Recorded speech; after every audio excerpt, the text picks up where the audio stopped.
after the shows. It was really fun. We talked about all sorts of things. I was with these comics the other day, and we were talking about Dave Chappelle. So here's the thing. So Dave Chappelle, historically, is one of the greatest comedians of all time. But more recently, he's been accused of making jokes that are transphobic.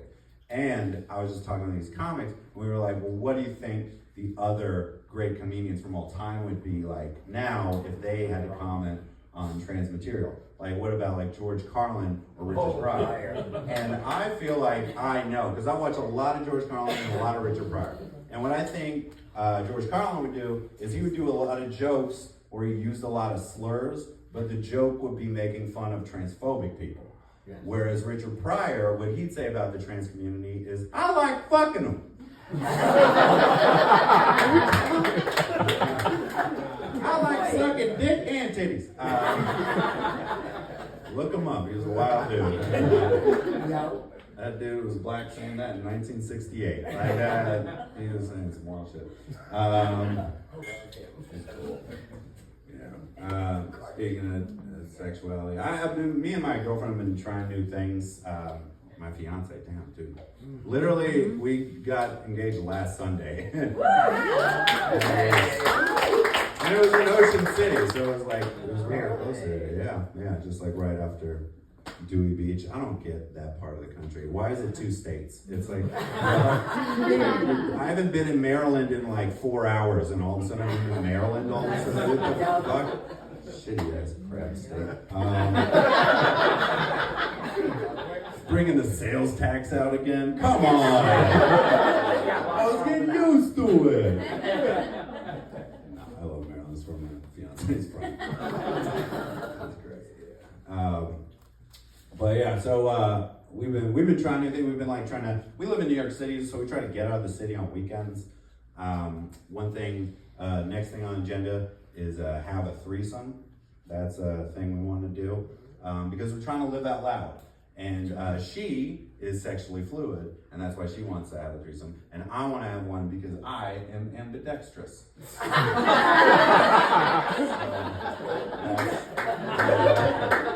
what I want to do, you know?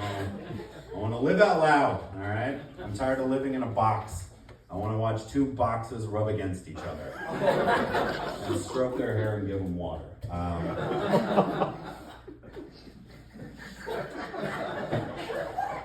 It was a 7 p.m. show, and I am a 10:30 comedian. And it works better when there's beer. Books are the opposite of beer. I didn't want you coming in here as well read as you possibly could. I didn't want you studying for this. God damn it. Let me be gross, you pussies. No, I'm here for it. No, you're my anchor. God, yeah, you're my spirit. What's your name? Liz, how long? Do you go to a lot of comedy shows? Or? No, it's the first time. Really? All right, well, you're killing these motherfuckers. Damn, we got Lebron out here. Just like coming out, just like 13 years old, hasn't touched the basketball, dunked already. Like, people in the back like, this is my 67th and I still hate it. When will I start going to jazz and learn from my mistakes?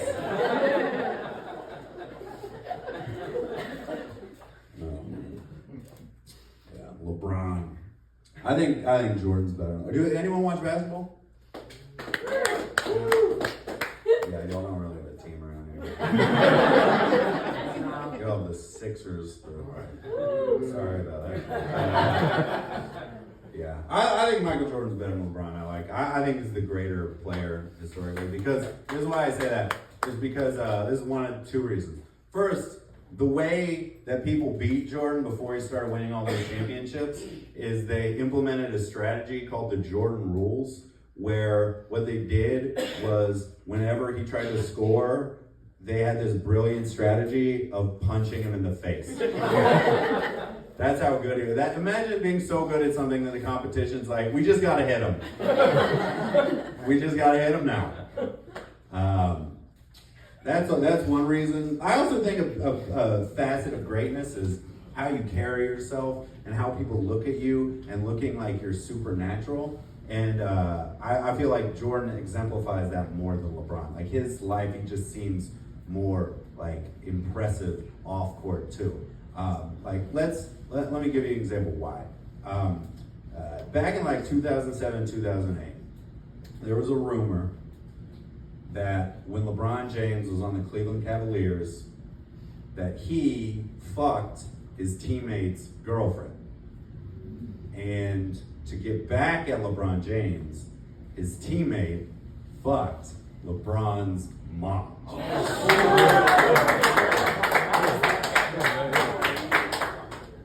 Flash forward to last year,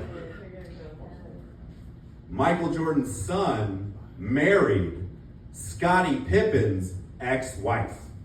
No. So, what is greatness to you? Is it your son fucking your teammate's wife or your teammate fucking your mom? What do you think is greater? Yeah. Oh, I thought it was rhetorical. Except for I will say this. The whole I fucked your mom, what if you make her come? Like that, then it's great for everyone. It's like, if you fuck, my mom is a single mom. Go to town. Like she never had a boyfriend after my dad died. She just she just focused on me. Someone eat her ass. Like that. Like, please. Do it for me. Single mothers just need to get fucked a lot, and they're the best. I love them. I love fucking single moms. I was raised by one. I appreciate what they do for this country, and I want to pay it back and just, rail them. I just think single moms are hot. I really do. Not just single moms, just that aesthetic. Like, I just like women that look exhausted. That's really sexy to me. I really think that's hot. Some guys like women all dolled up. I like women that look broken from the day. Nothing gets me harder than the phrase, I need a minute.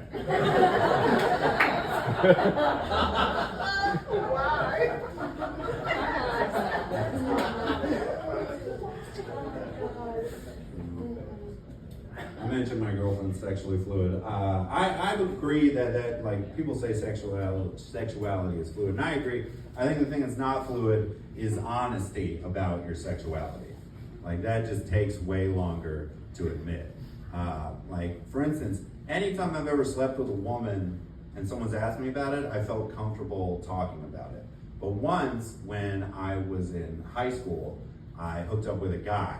And I didn't tell anyone until the beginning of this sentence. I've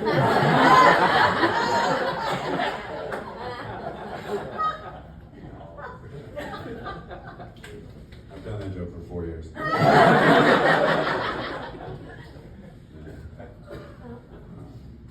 I live in New York, as I said. It's crazy, man. I do see a lot of different types of people. New York City is very famously open-minded and normalizes like evolved thinking and queer relationships, which is great. But I've also noticed that means you just get to see every version of that type of person. And I had no fucking idea there was such a thing as a guy who was boring and bisexual. And I've met so many. That is not how I was raised. I was raised, you had to be straight, gay, or David Bowie. I didn't know you could just code for meta. I just like have a droll tone, just monitor. I have sex with men and women. It's like in theory.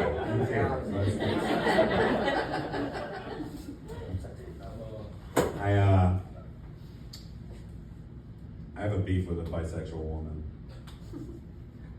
She's a metalsmith, and for my girlfriend, I wanted to like have this pendant designed for her birthday, and she had 3 months to work on it, and she got it to me in 8 months.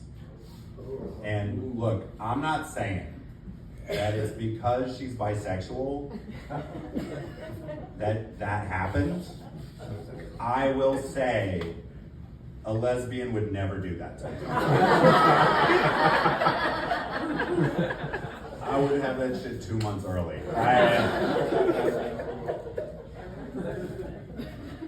You guys are liking the new jokes. I'm trying to weave in and out of shit that's tried and true, and she's good. I used to work at a diner, and if you've ever worked at a diner, you know